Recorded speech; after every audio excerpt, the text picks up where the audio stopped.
안녕하세요. 하나님 나라가 임하는 것에 대한 말씀입니다. 오늘 본문은 누가복음 17장 20절에서 37절입니다.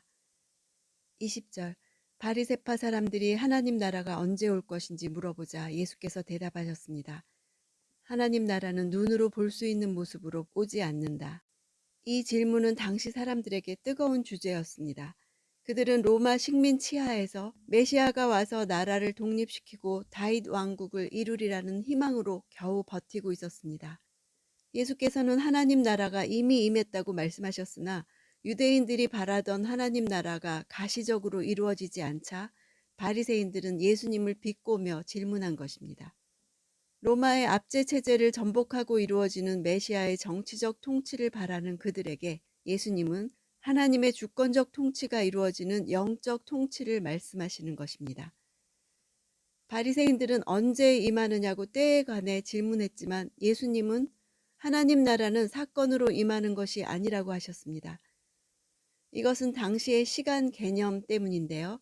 당시의 시간은 사건과 연결되어 있었습니다. 앞으로 어떤 사건이 벌어지면 하나님 나라가 임한 것인가를 물은 것입니다.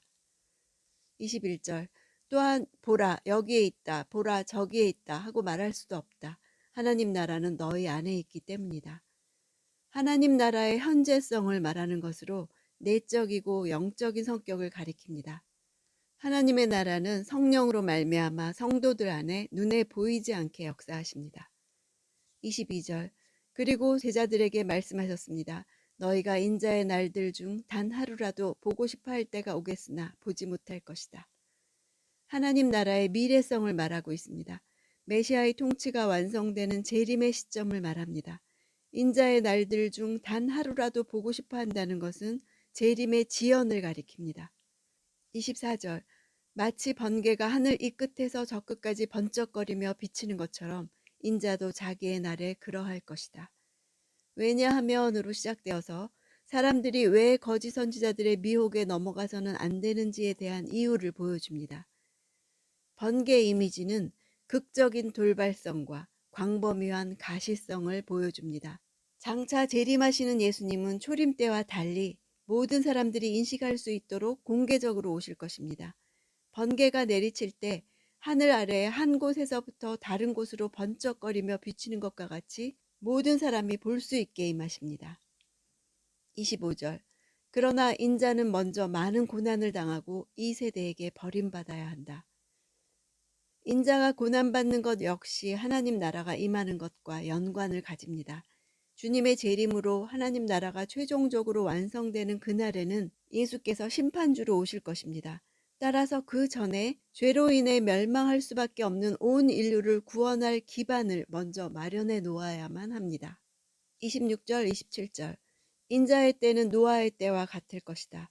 노아가 방주 안으로 들어가던 날까지 사람들은 먹고 마시고 장가가고 시집가고 했다. 그리고 홍수가 일어나 그들을 모두 쓸어가 버렸다. 먹고 마시고 장가가고 시집가고 이 동사들은 모두 미완료 과거 시제입니다. 그들의 삶이 항상 그랬다는 사실과 그들이 노아의 경고를 듣고도 아니라고 익숙한 삶의 방식 그대로 동일하게 살았다는 사실을 보여줍니다. 먹고 마시고 장가가고 시집가는 것은 보통 사람들의 일상이지 특정한 죄가 아닙니다. 그러나 단순히 그것밖에는 다른 어떤 것에도 관심이 없었다는 사실을 말하는 것입니다. 아무런 위기감 없이 여전히 세속적 관점에 따라 일상적 생활에만 열중해 있었던 무관심이 그들의 죄였습니다. 그들에게는 미래가 없었습니다. 28절 29절 롯의 날에도 마찬가지였다. 사람들은 먹고 마시고 사고 팔고 나무를 심고 집을 지었다. 그러나 롯이 소돔을 떠나던 날에 하늘에서 불과 유황이 비처럼 쏟아져 그들 모두를 멸망시켰다. 롯이 소돔성을 나가던 날까지 그들은 자신의 구원을 위해 결단을 내리지 않았고 삶은 전혀 변화가 없었습니다. 세속적인 일에만 몰두해서 하나님의 심판에 대해 철저히 무관심으로 일관했습니다. 초림과 재림의 중간 시기를 사는 사람들은 삶이 정상적으로 계속되기 때문에 무관심할 수 있습니다. 예수님은 예기치 않게 아무 경고 없이 하루의 일상이 진행되는 와중에 갑자기 심판이 임할 것이라고 분명히 경고하십니다. 30절 인자가 나타날 그날도 이와 같을 것이다. 나타나다 하는 동사는 본래 덮개를 벗기다, 베일에 가리거나 덮인 것을 열어젖히다 이런 뜻입니다. 예수의 재림이 마치 베일이 벗겨지는 것처럼 사람들에게 가시적으로 확실하게 보여질 것을 표현한 것입니다.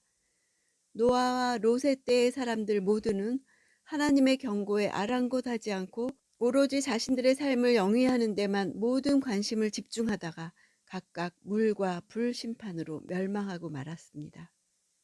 31절 그날의 지붕 위에 있는 사람은 자기 물건이 집안에 있더라도 가지러 내려가서는 안 된다. 이와 같이 들에 있는 사람도 무언가 가지러 집으로 돌아가서는 안 된다.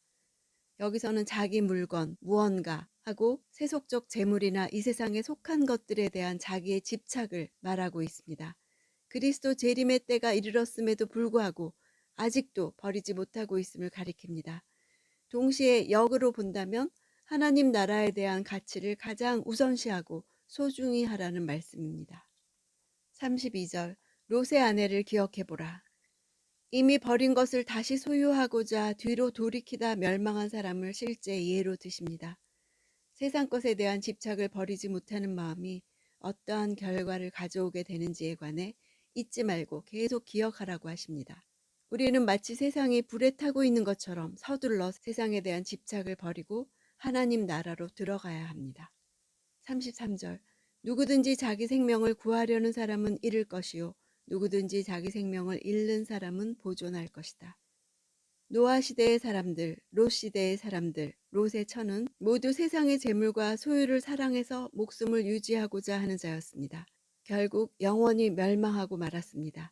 그러나 세상적인 삶을 살아가는 것에 소망을 두지 않고 세상 사랑과 이기적인 탐욕을 부인하고 하나님을 위해 자기 생명을 드리는 자는 영원한 생명을 얻을 것입니다. 34절 35절 내가 너희에게 말한다. 그날 밤에는 두 사람이 한 침대에서 자다가 하나는 취해질 것이고 하나는 남겨질 것이다. 두 여인이 함께 곡식을 갈다가도 하나는 취해질 것이고 하나는 남겨질 것이다. 그리스도의 갑작스러운 재림은 평범한 일상 가운데 함께하던 사람들의 영원한 분리를 가져오게 할 것입니다. 37절 제자들이 물었습니다. 주여 이런 일이 어디서 있겠습니까? 예수께서 대답하셨습니다. 시체가 있는 곳에 독수리가 모여들 것이다. 어디에서 일어나느냐고 어떤 장소에 대해 질문하자 예수님은 통속적 속담으로 대답을 대신하십니다. 독수리가 한 마리라면 의미를 부여할 필요가 없지만 독수리가 모여든다는 것은 근방에 시체가 있다는 의미입니다. 종말의 징조가 하나만 있다면 큰 의미가 없지만 많은 징조들이 나타난다면 재림이 임박하였음을 알 수 있습니다. 예언은 미래를 세세히 다 알게 하는 것이 아닙니다. 예언은 때가 이르렀을 때 어떻게 순종할지를 알기 위해 주어졌습니다.